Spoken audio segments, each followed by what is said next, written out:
तो गाइस पिछली वीडियो में हमने देखा कि राजकुमारी अपने घर जा चुकी थी और यहाँ ओकार उनको अपने गांव आंसू जाना था। काम कर रहे होते हैं। ओंजो जी भी अपना काम कर रही होती है। तभी ओकार उनको देखता है और ओंजो जी उनको देखती है, तो भाई दोनों ही शर्मा जाते हैं। ओंजो जी कहती है उस दिन के बाद मुझे तो पता नहीं अब क्या हो गया, मैं नज़र भी नहीं मिला पा रही, मैंने पता नहीं ओकार उनको क्या क्या बोल दिया था। तब यहाँ पे गोंडा आता है और ओकार उनके हाल चाल पूछता है। तभी ओंजो जी कहती हैं, सोचती हैं कि ये तो आज फ्राइडे, तो आज अपने गांव जाने वाला होगा। तभी गोंडा कहता है, अरे ओकारुन आते तुम अपने गांव जाने वाले हो क्या, अपनी वाइफ को अपने मम्मी पापा से मिलाने वाले हो। ये सुन के तो ओंजो जी थोड़ी शर्मा जाती हैं। फिर मतलब पूरा ऑफिस में पता चलता है कि ये मिलवाने जा रहे हैं अपने माँ बाप से ओंजो जी को। तभी भाई ओकारुन खड़ा होकर कहता है, नहीं नहीं ऐसी कोई बात नहीं, मैं घर के कुछ छोटे मोटे काम करने जा रहा हूँ। ये बात सुन के भाई सारा ये ऑफिस अपने काम में लग जाता है कि बेकार है फिर तो ये साला। फिर भाई ओंजो जी को दिखाया जाता है। तभी ओकारुन कहता है, हाँ जैसा हमारा प्लान था हम वैसे ही चलते रहेंगे। तभी ओंजो जी के फ़ोन पे उसी बंदे का कॉल आता है, मतलब जो इन्हें जानता है कि तुम दिखावटी की शादी कर रहे हो। तभी ओंजो जी वो फ़ोन उठाती है, तो वहाँ से वो कहता है फ़ोन से कि मुझे पता है कि वो करुण अपने गांव जा रहा है, अगर तुम भी उसके साथ गांव पे नहीं गई तो मैं सबको बता दूंगा कि तुम लोग दिखावा कर रहे हो शादी का सिर्फ। ये सुन के ओंजो जी कहता है, क्या मुझे भी जाना पड़ेगा। तभी भाई हमें दिखाया जाता है कि जो ओकारा रहता है अपनी बिल्ली को है ना, बिल्ली घर छोड़ के आ जाता है। पर यहाँ पे इसकी बिल्ली तो भाई कुछ हो रही, मतलब गुस्से में थी, क्यों तो मुझे क्यों छोड़ रहा है, मैंने तेरे साथ क्या किया, ऐसा वो फलाना ठिकाना। तभी वो बिल्ली घर की मालकिन कहती है, आप चिंता मत कीजिए, हम गाँव में बिल्ली का अच्छे से ध्यान रखेंगे, अच्छे से स्वस्थ रखेंगे। भाई ओकारो के दिमाग में वही चल रहा होता है कि कैसे बताऊँ अपनी फैमिली को कि क्या हम ये नाटक कर रहे हैं या शादी कर रहे हैं, क्या बताऊँ क्या नहीं बताऊँ। वो सोच सोच के ना मतलब कहता है, यार ये तो बड़ा बेकार सिस्टम हो गया। तभी बिल्ली घर की मालकिन कहती है, मुझे पेमेंट कर दीजिए। तभी ओकारो उन्हें पेमेंट करने लगता है। तभी बिल्ली घर की मालकिन पूछते, तुम बहुत परेशान हो, लाओ तुम्हारा हौसला बना देती हूँ। तब कहती, ओ कारून तुम कर सकते हो, ओ कारून तुम कर सकते हो, सबकी गांड फाड़ दो। सॉरी ब्रो, हो जाता है यार। तभी भाई वो कारून बिल्ली घर से बाहर निकलता है और वो गाँव को कहता है, गाँव में हम दोनों साथ रहने के लिए मैं तुम्हें छोड़ के जा रहा हूँ। यहाँ पे मैं ओंजो जी को दिखाया जाता है। ओंजो जी वो कारून के साथ जाकर थोड़ा रिलैक्स फील करती है और कहती है, मुझे उसके साथ जाना था क्योंकि मैं उसके घर वालों से माफ़ी मांगना चाहती थी। फिर वो सोचती है मैं क्या पहनूँ।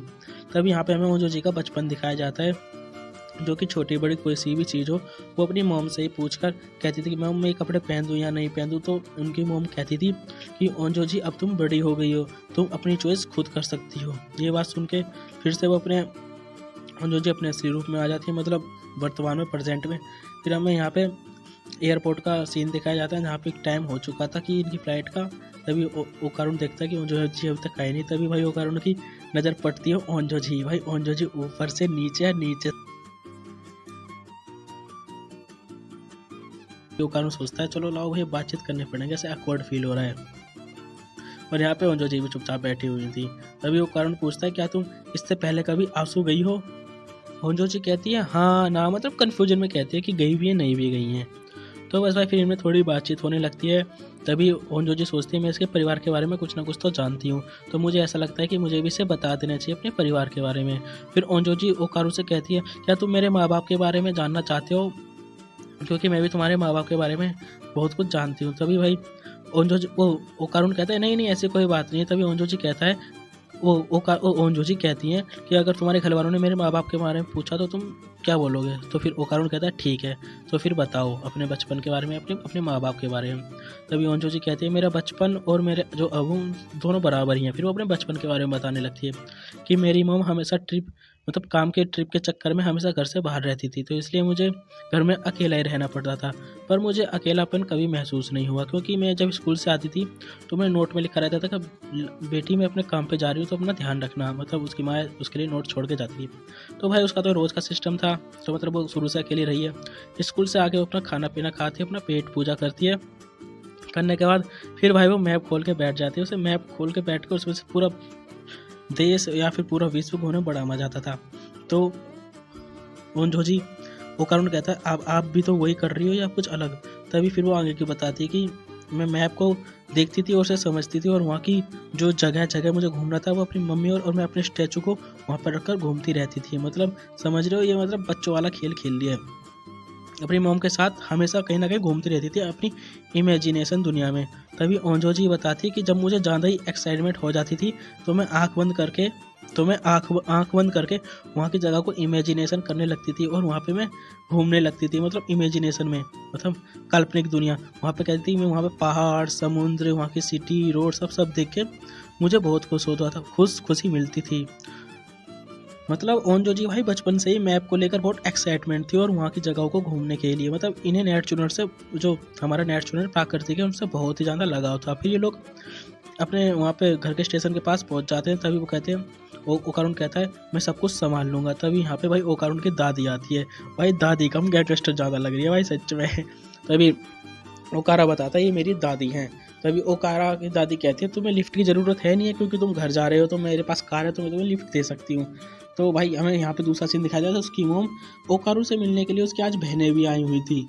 तो भाई उसके पापा उठते हैं और कहते हैं मैं दादी की मदद करने के लिए जा रहा हूँ, जब तक ओकारू यहाँ पर आएगा तब तक मैं भी पहुँच जाऊँगा। तभी उनकी बहन कहने लगती है पहले नहीं बता सकता था कि ओकारू वो शादी करने वाला है। तभी भाई हमें यहाँ पे सीन दिखाया जाता है कि यहाँ पर ओकारुन और ओंजोजी दादी की वैन में बैठकर अपने घर जा रही थी। तभी भाई उसकी दादी पूछते हैं कि मैं सुनने में आया कि तुम ओकारा शादी करने वाले, तुमने अपनी पसंद की लड़की ढूंढ ली है।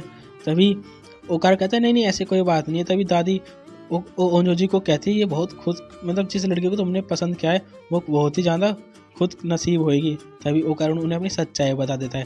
तभी उसकी दादी कहती है तुम तो बड़ी प्रॉब्लम में फंस गए हो। फिर दादी उन्हें अपनी दुकान पे ले जाती है, कहती है ये फल मुझे पैक करने और शाम तक डिलीवरी करने। तुम्हारे दादी के कमर में दर्द होने के कारण वो कुछ काम नहीं कर पा रहे। तभी ओकारुन कहता है लाओ दादी मैं तुम्हारी मदद कर देता हूँ। ओंजोजी से कहता है थोड़ा वेट कीजिए फिर चलेंगे हम अपने घर। और यहाँ पे दादी का घर दिखाया जाता है, मतलब दादी का घर तो बड़ा बेहतरीन है। तभी भाई दादी के पीछे एकदम से ओंजोजी आ जाती है और ओंजोजी कहती है दादी जी मैं आपकी मदद करना चाहती हूँ, कुछ काम हो तो मुझे ज़रूर बताइएगा। तो दादी कहती है चलो ठीक है फसल काटते हैं चल के। तो दादी के साथ वो फसल काटना चालू करते। दादी बताती है कि इन फसलों को काटने से पहले इनके ऊपर की थोड़ी डंडी भी छोड़ दी जाती है। तभी भाई ओंजोजी खड़ी होती है, उन्हें गर्मी लग रही होती है बहुत, और फिर वो यहाँ की खूबसूरती देखने लगते हैं कि यहाँ पे बड़े बड़े पहाड़ हैं, घास है, मैदान है और यहाँ पे ट्रेन भी चलती है। वो कारण पूछता है दादाजी आप ठीक हैं? तो उसके दादा में तो कमर का दर्द हो रहा होता है। तब यहाँ पे दादी ना ओंजोजी को एक मतलब काट के देती है फल और खाने को कह देती है। भाई ओंजोजी खाती है और कहती है ये तो बहुत मीठा है।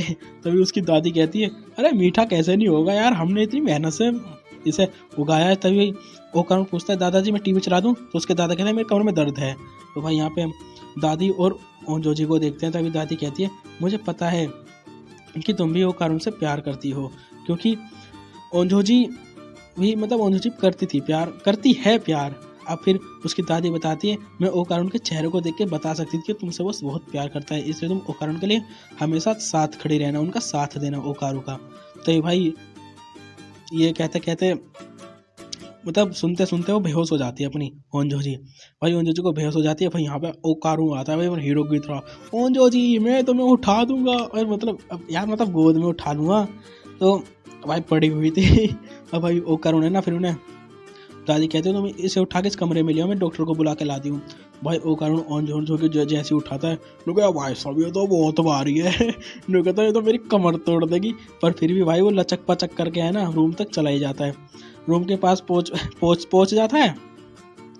पहुंचने के बाद जैसे वो खिड़की खोलना होता है अंदर से उसके पापा खिड़की खोल देते हैं, मतलब दरवाजा खोल देते हैं।